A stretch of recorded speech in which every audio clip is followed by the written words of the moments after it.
Les pérégrinations d'Annabelle. Aujourd'hui, dans les pérégrinations d'Annabelle, j'ai le plaisir d'accueillir Christine Blin. Bonjour Christine. Bonjour Annabelle, ravie d'être avec toi aujourd'hui. Merci. Et moi, je suis ravie de t'accueillir car tu vas nous parler des ateliers que tu animes autour du cercle du pardon.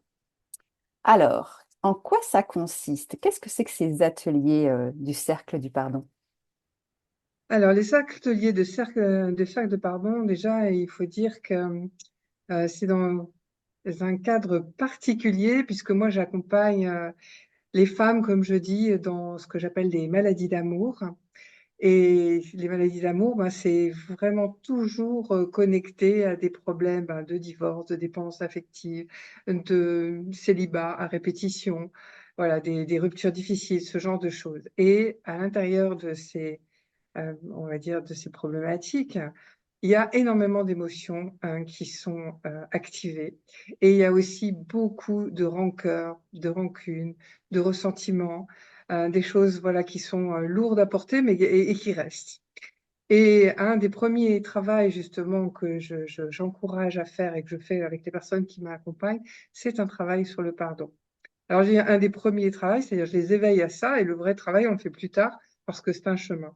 Et avec comment dire, en créant cette dynamique-là, moi j'ai rencontré les cercles de pardon tels que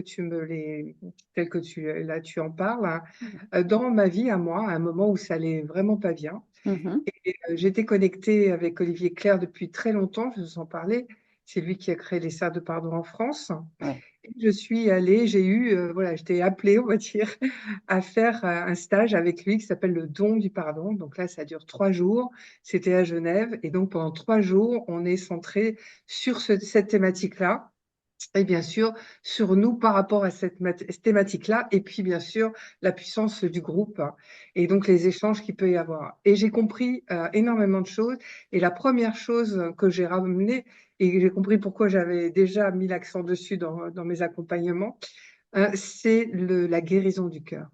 Mm. Parce que finalement, tout ce que j'accompagne, ça parle de ça. J'ai de nombreux outils depuis longtemps, de tous ordres, cœur, corps, esprit, pour faire simple, mais j'avais qui libère le cœur, qui soigne le cœur. Mais là, les vieux clercs nous parlaient de guérison du cœur.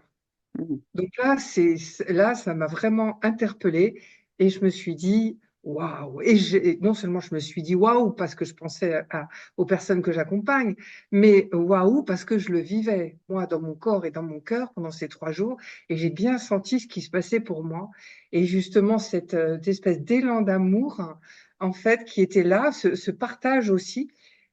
Mais avant toute une préparation parce que c'est un chemin, comme je l'ai évoqué tout à l'heure, et on n'arrive pas au pardon directement. C'est un petit peu comme un travail de deuil. Il y a un chemin émotionnel à franchir Mm. qui va plus ou moins rapidement, suivant les blessures, suivant l'importance, la gravité, j'ai envie de dire, des blessures pour nous, hein, par rapport à ce que nous, on a vécu dans nos relations avec les autres, dans nos souffrances justement par rapport à ces relations compliquées et puis par rapport à nos comportements. Donc, il y a plusieurs dimensions. Mais je vais te laisser me poser des questions parce que Ouais, je peux... sinon.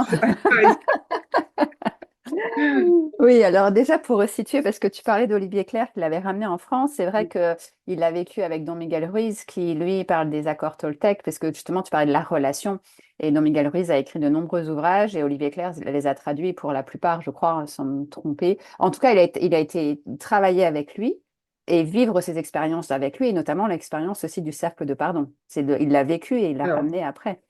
oui, effectivement. Et comme tu as dit, il a traduit tous les livres de Miguel Ruiz et beaucoup d'autres, en fait, hein, qui sont Mm. arrivés, les livres de développement personnel qui sont arrivés en France. Ça fait partie des choses qu'il a faites.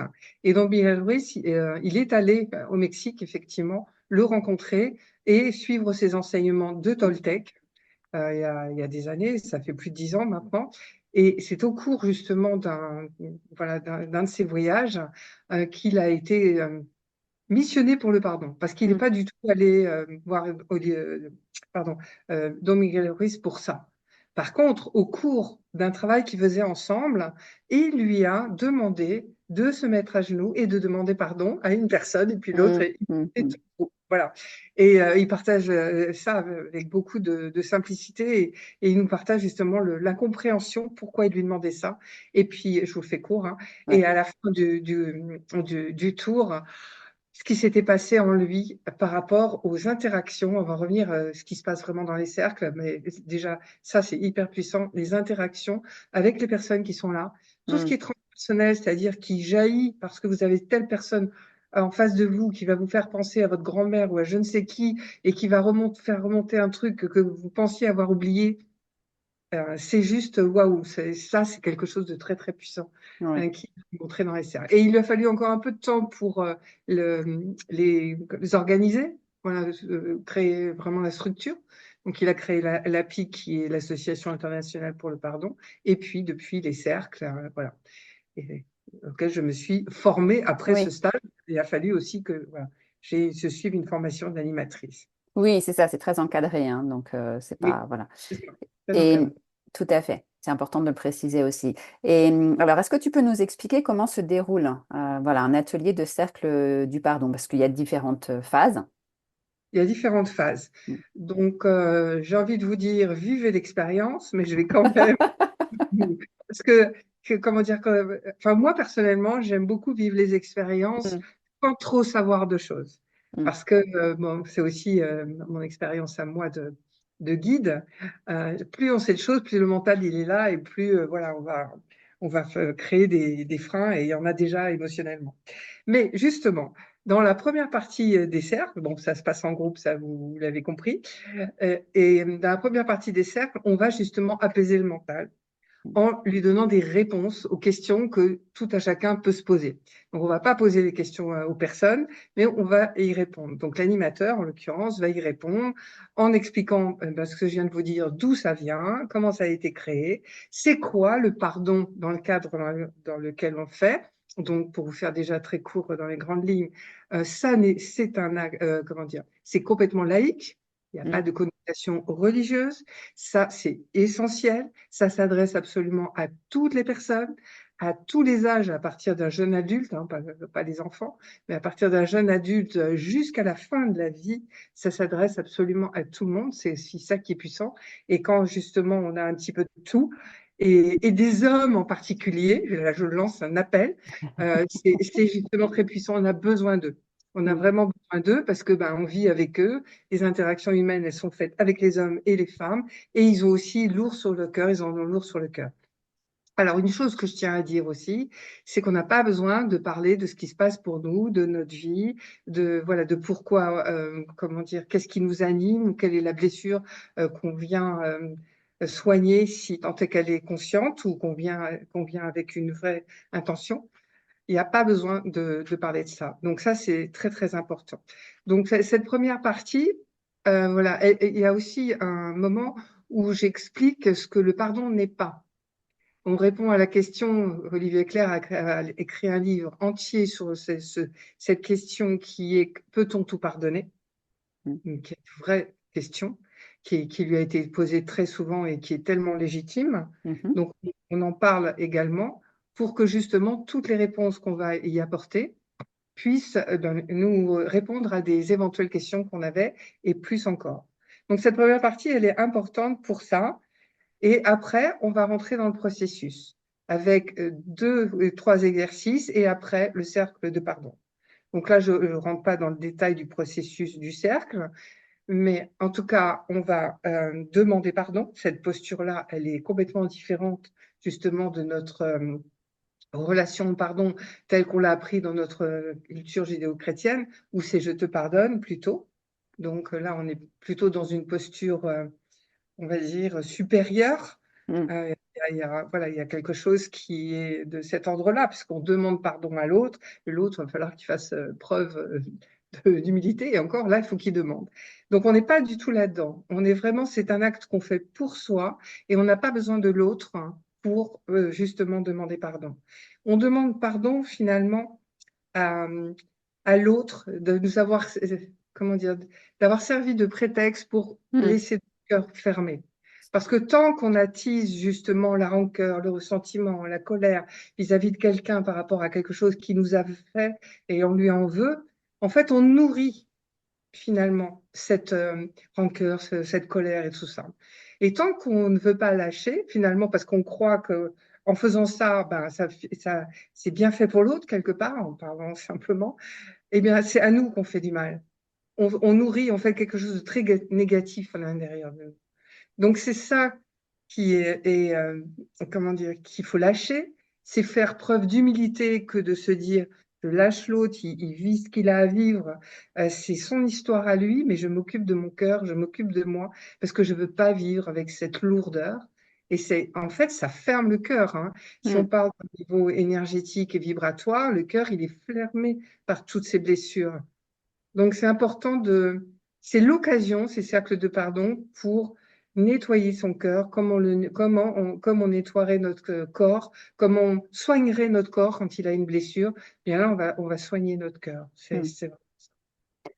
Et en effet, moi, ce dont je me souviens qui m'avait drôlement marqué lors du cercle, parce que j'ai eu l'occasion donc d'en faire un avec toi, euh, c'était de ce retournement de posture, non pas d'attendre que l'autre nous demande pardon, parce que souvent, quand on a été blessé, heurté, on voudrait, limite, on exigerait que l'autre nous demande pardon pour ce qu'il a fait.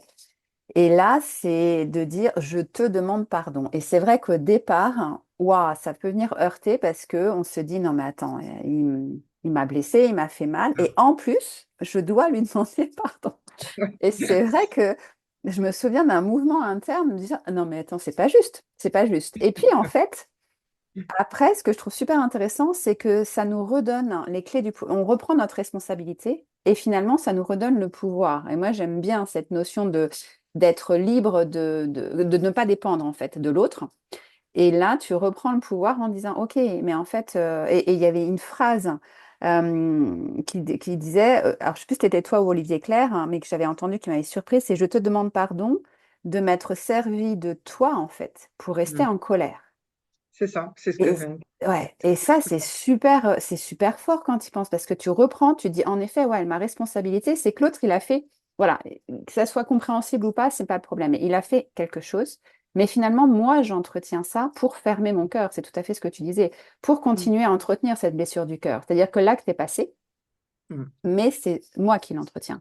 Et par contre, je peux prendre la décision de ne plus l'entretenir. Et dans ces cas-là, c'est demander à l'autre pardon, de se servir de cette excuse-là pour garder son cœur fermé. C'est super puissant. Enfin, moi, je sais que j'avais trouvé ça très, très puissant durant le cercle de pardon. C'est très puissant. En fait, ça demande de faire preuve d'humilité, Mm. clairement à l'autre posture, voilà, où que je Ah, parlais de posture supérieure, et ouais. c'est exactement ça. Et puis aussi, c'est une chose importante à dire, c'est que ça n'excuse pas l'autre en aucun Oui. cas. L'autre, il a, au contraire, on lui laisse toute la responsabilité de son action, de son acte et du fait de nous avoir blessés. Mm. Donc, il s'agit vraiment pas de l'autre. Là, on le laisse avec sa responsabilité, encore une fois. Et comme tu disais très bien, on reprend la nôtre Mm. et on se dit, toi, tu peux rester finalement avec, avec ton action et ce que tu m'as fait. Mais moi, je veux plus, en fait, nourrir ça. Mm. Je veux plus nourrir cette charge négative entre nous. Je veux plus nourrir ça. Et en fait, c'est au-delà l'autre. On dit, je te demande pardon, mais c'est vraiment finalement à la relation, à ce qui nous Mm. blesse dans la relation. C'est pas à l'autre en tant que tel. Mm. C'est vraiment, je me suis servi de toi, comme tu as dit.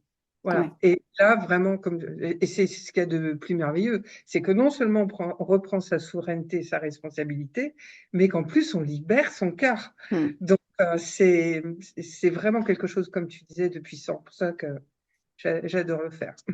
Ouais. Ouais, ouais, moi je trouve que c'est, donc pour l'avoir vécu, moi je sais que j'ai eu une grande libération émotionnelle au moment du cercle du pardon. On sent qu'il y a quelque chose de lourd hein, qui se dégage, parce qu'en plus on le fait dans la relation, vraiment dans une relation avec une personne. Donc ça c'est aussi très très fort. C'est pas juste, on le lance pas là comme ça dans le vide, on est en relation avec quelqu'un quand on dit je te demande pardon. Absolument. Et puis je sais que moi j'ai vu après le cercle en fait, j'ai vu comment ça a pu transformer la colère que j'avais en moi, la rancœur, et puis les relations qui pouvaient être un peu plus compliquées, comment ça a pu les transformer. entre guillemets, juste, mais le mot juste est pas bon, mais parce que moi, j'avais changé en fait de posture, c'est-à-dire que, et c'est là où on se rend compte que tout le travail qu'on a à faire, c'est finalement de soi à soi, et ça a un impact après sur la relation avec l'autre, parce qu'en effet, l'autre, on le laisse avec ce qu'il a fait, avec son acte, on ne par, enfin, on n'excuse pas, enfin, ça donne pas raison à son acte, Non, mais par contre, on se libère de toute la charge émotionnelle. oui, complètement. On revient vraiment sur nous. C'est vraiment le plus important. Mm, Et la charge émotionnelle se libère, c'est ça qui va libérer le cœur. mm, Et tu le disais, c'est le fait de changer cette posture intérieure va permettre aussi de voir les choses autrement dans les relations, dans les mm, interrelations qu'on va faire. Donc, il se passe quelque chose de différent à chaque cercle. Les personnes qui viennent plusieurs fois le disent très très bien. Et nous, enfin, en tant qu'animatrice, j'ai dû faire un certain nombre de cercles de pardon pour justement, enfin, ça fait partie des conditions pour d'éligibilité pour devenir animatrice. Et je dois dire qu'effectivement, on ne sait jamais ce qui va s'y passer. Alors, tout ne se passe pas en un seul cercle, mais c'est comme des couches d'un oignon.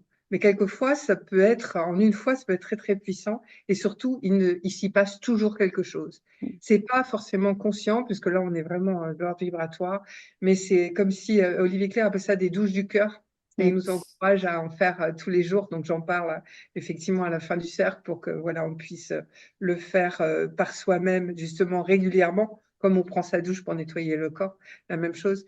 Mais c'est complètement ça. Et quand on fait, je pense que quand on y vient, pas régulièrement, c'est pas nécessaire, mais en tout cas, quand on se sent appelé et qu'on y retourne, on est justement émerveillé de voir à quel point c'est différent, alors que le cadre, lui, est le même. Mm. Mais nous, on n'est déjà pas la même personne, on a déjà fait une expérience la première fois, on peut venir avec une intention plus précise. Voilà, il y a des choses qui s'ajustent. C'est toujours étonnant. Oui. Oui, Mm. oui, et tu fais bien de préciser, parce que c'est vrai que moi, comment dire, la manière dont j'ai vécu les choses était peut-être assez forte. Je suis venue avec une amie qui a vécu les choses de manière peut-être moins impressionnante en termes émotionnels sur le moment, mais par contre, il y a eu voilà, comment dire, des répercussions après le cercle. Donc, c'est pas l'intensité de la manière dont on vit le cercle qui va changer quelque chose. On a à vivre, enfin, on vit ce qu'on a à vivre sur le moment en fonction de là où on en est, quoi. Oui, c'est Pas ça. forcément s'attendre à des choses intenses et pour autant, il y aura quand même toujours des répercussions Voilà. derrière. Parce que c'est de l'ordre du subtil. Oui. Donc, il faut vraiment faire confiance au processus et Mm, laisser faire et lâcher le mental. Vraiment mm, se déposer dans l'expérience, vraiment se laisser aller dans l'expérience. Je pense que c'est super important. La première fois, c'est l'un ou l'autre, en fait, où on arrive et justement le fait de découvrir va permettre de justement se lâcher prise ou l'inverse. C'est-à-dire, on arrive, on a beaucoup de résistance et donc on va rester dans le mental, observer, voilà. Donc, chacun est différent. Et c'est pas pour ça qu'il se passera rien, encore une fois. oui. Mm, Mais du coup, c'est une invitation, effectivement, à renouveler l'expérience pour, voilà, parce que quelque part, on est rassuré. La mm, première fois, c'est mais ça, c'est une découverte. on avait besoin de ça. Et est-ce que Effectivement. tu peux nous dire pour les personnes qui nous écoutent et qui auraient envie justement d'expérimenter le cercle du pardon, déjà le temps que ça prend, parce que c'est assez long hein, quand même, Oui, c'est à peu près 2 heures et demie à 3 heures Mm, suivant le nombre du groupe. Voilà, suivant le nombre de personnes où on est. c'est ça. La fréquence, c'est une fois par mois, quel que soit ouais, une fois par mois ou alors une fois par mois. Si là, je vais peut-être avoir un deuxième lieu, donc du coup, il y aura deux propositions, ça fera 2 fois par mois. Mais voilà, c'est chacun, c'est juste des lieux différents pour que les personnes puissent venir, voilà, pour Mm. ouvrir les possibles, en tout cas. Et oui, et quoi d'autre? Eh Et bien, alors, pour l'instant, mes cercles à moi ouais, ont lieu à Marly-le-Roi, une fois par mois, de 9h30 à midi, le samedi. le samedi matin. Parfait, Oui. merci. Tout à fait, le samedi matin. Toutes ces informations, vous pouvez les retrouver sur mon site christineblin.fr. Mhm. Et sinon, vous pouvez me contacter si vous voulez. Et là, je suis donc en questionnement, enfin, ça commence à, c'est même bien avancé, pour qu'il y ait un autre lieu à Vaucresson. Si D'accord. vous n'êtes pas dans le secteur du 78, puisqu'apparemment je suis la seule pour l'instant en 78, mais si vous êtes dans un autre secteur et que vous nous écoutez, vous allez sur le site de l'API, API, Association pour le pardon international, hein, Et vous avez l'annuaire des animateurs, où que vous soyez en France, vous retrouverez quelqu'un de près de chez vous, plus ou moins près, vous verrez. Et vous pourrez en tout cas choisir et suivre un cercle de pardon. Ouais. Et, et alors, pour quelles raisons est-ce qu'on peut venir suivre un cercle du pardon? Alors, ben, il y a plein de raisons.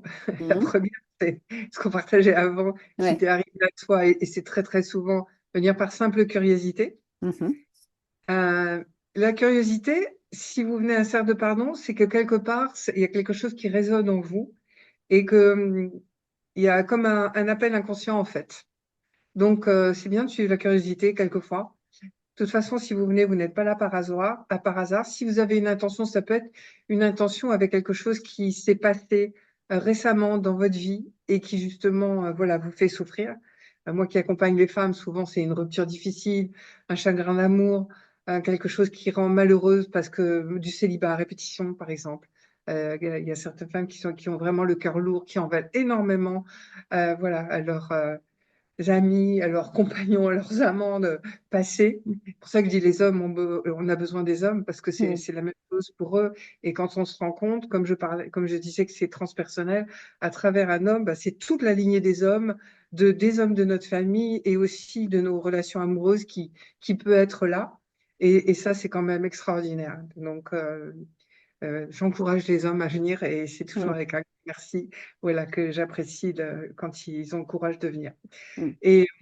Et donc, ça peut être ça, et ça peut être aussi justement quelque chose qui est familial souvent. Et je parle avec des personnes à la fin et elles viennent pour quelque chose qui est une blessure de la fratrie ou avec les parents et qui a duré. Ça peut avoir fini par ne plus se voir, Mhm. par se haïr et ne plus se voir. Et il y a une vraie souffrance par rapport à ça, et il y a justement beaucoup de ressentiment. Et je disais tout à l'heure que c'est quelque chose qu'on peut faire à n'importe quel âge et c'est important.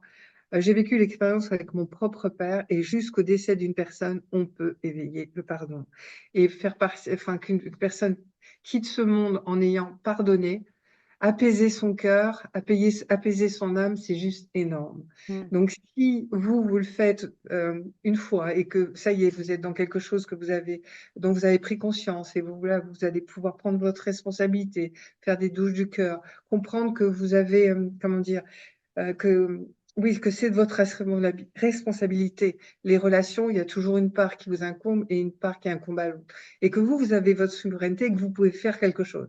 Vous n'êtes pas impuissant devant, comment dire, ce que l'autre pourrait vous faire subir ou vous pourrait vous faire vivre. Vous n'êtes pas impuissant. Et ça, c'est vraiment très important de le garder à l'esprit. On l'a souligné tout à l'heure. Mhm.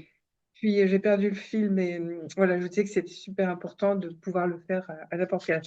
Donc ça veut dire qu'on peut avoir une intention très précise ou pas. Dans les Ouais.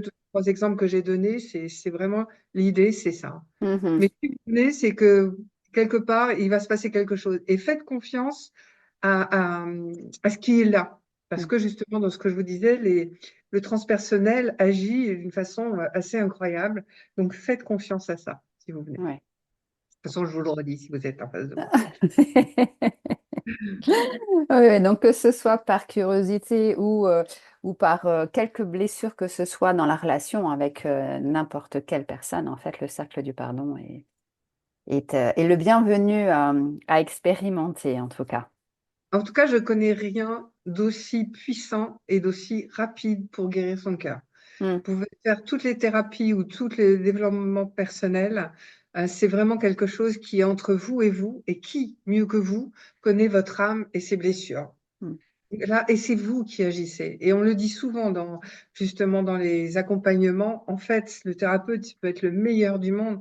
Si vous n'êtes pas acteur et demandeur, en fait, il se passera rien ou tellement Mm. peu de choses. Mm. Là, quand vous venez, vous êtes demandeur et je vais vous mettre en action et parce que vous êtes là pour ça. Et là, vraiment, il peut se passer des choses incroyable. Après, justement, je vous encourage à lire les livres d'Olivier Clerc, hein, Le don Oui. du pardon et peut-on tout pardonner? Parce que vous avez énormément d'éléments dedans. Et il y en a aussi sur la page dédiée au cercle de pardon sur mon site, mais bien sûr d'une manière beaucoup plus approfondie dans les livres d'Olivier Clerc. Et pourquoi je vous dis ça aussi? Parce qu'il donne des références de vidéos, de livres et Mm. des expériences de personnes qui ont vécu les atrocités qu'on peut imaginer, comme au Rwanda, comme voilà, des personnes âgées qui ont vécu l'Holocauste et choses, voilà, des choses qui sont de l'ordre de l'horreur et qui vont quand même pardonner, demander pardon à leur bourreau. Et ça, voilà, ça fait réfléchir. Et quand on lit justement pourquoi, comment ils ont fait, donc ce chemin, comme je disais tout à l'heure, c'est un chemin. Et bien évident que ça se passe pas, voilà, du jour au lendemain. On a été maltraité, martyrisé ou blessé, et puis hop, on passe à la demande de pardon. Non, bien sûr que non. Mais en tout cas, eux l'ont fait. Mm. Et ça, je dois dire que à chaque fois que je lis ou que je vois, parce que maintenant il y a beaucoup de vidéos aussi là-dessus, quelqu'un qui a vécu ce genre de choses et qui a pardonné, demander pardon à ses bourreaux, c'est énorme. Et Ouais, ça touche, ça touche vraiment profondément. tout Il y a à des fait. expériences aussi du cercle de pardon dans les prisons en Belgique. Il y a des animateurs qui ont organisé ça. C'est juste incroyable. Mm. Euh, on a des rassemblements tous les ans. Là, j'y vais là, le 11 novembre, justement, au rassemblement des animateurs de pardon. On échange justement sur nos pratiques et sur les groupes et les inventions des uns et des autres. Et je veux dire que ça donne des frissons, les résultats qu'ils ont et ce qui s'y Ouais, passe. ouais, ouais, Vraiment. ouais. Et je vais rajouter alors quelque chose de très, très pratique, mais qui a son importance aussi, parce qu'Olivier Clerc tient à ce que ces sacs de pardon restent accessibles à tous. Et donc, il y a un tarif. Ça, c'est important de le dire, parce que c'est vrai que chaque thérapeute va Oui, proposer ses tarifs, alors que pour le cercle du pardon, il y a un tarif maximum. c'est exactement. Le tarif maximum est de 20 euros C'est ça. pour les lieux, parce qu'on a toujours une location de salle et autre Voilà, chose. Et c'est le maximum. Ça c'est peut ça. être moins, mais ça, dans aucun cas, ça ne peut être plus. Mm, Oui, c'est important ça de le dire. tout à Parce que fait. dans ma pratique, ça reste quelque chose d'à part. Mm, Voilà. Tout ce que je propose, ça va être sur mon site comme d'autres groupes que je propose, mais c'est à la fois, comment dire, un tout et en même temps à part avec ce tarif qui est respecté, évidemment. voilà. Et c'est vrai que bah, pour des personnes qui n'auraient pas beaucoup de moyens non plus, mais qui auraient envie de, voilà, de pouvoir vivre le cercle du pardon pour se libérer de quelque chose ou simplement faire l'expérience, bah, voilà, sachant que 20 euros, c'est pas comme une consultation à 70, 90, 100 euros selon les endroits où on peut aller. Donc c'est vrai que ça me paraissait important de le préciser. Et puis parce que c'est aussi Oui, vraiment dans l'idée d'Olivier Clerc que ce soit accessible plus de personnes possible. absolument. C'est pour ça que c'est vraiment pour tous, hein, Mm, vraiment. Et vous pouvez, n'hésitez pas à venir en famille, j'ai envie de dire. J'ai mm, eu des mères avec leurs filles, j'ai eu des couples, hein, j'ai eu des parents, enfin voilà, deux générations. C'est merveilleux en fait, c'est ouais, vraiment merveilleux. Ben là, vous avez, comment dire, vous avez une personne en face de vous que vous connaissez, que vous aimez, et vous avez forcément tous, autant qu'on est, à demander pardon aux êtres qu'on aime. mm, C'est une évidence. Et là, c'est vraiment puissant, mm, forcément. Parce que là, les deux, en fait, se demandent pardon.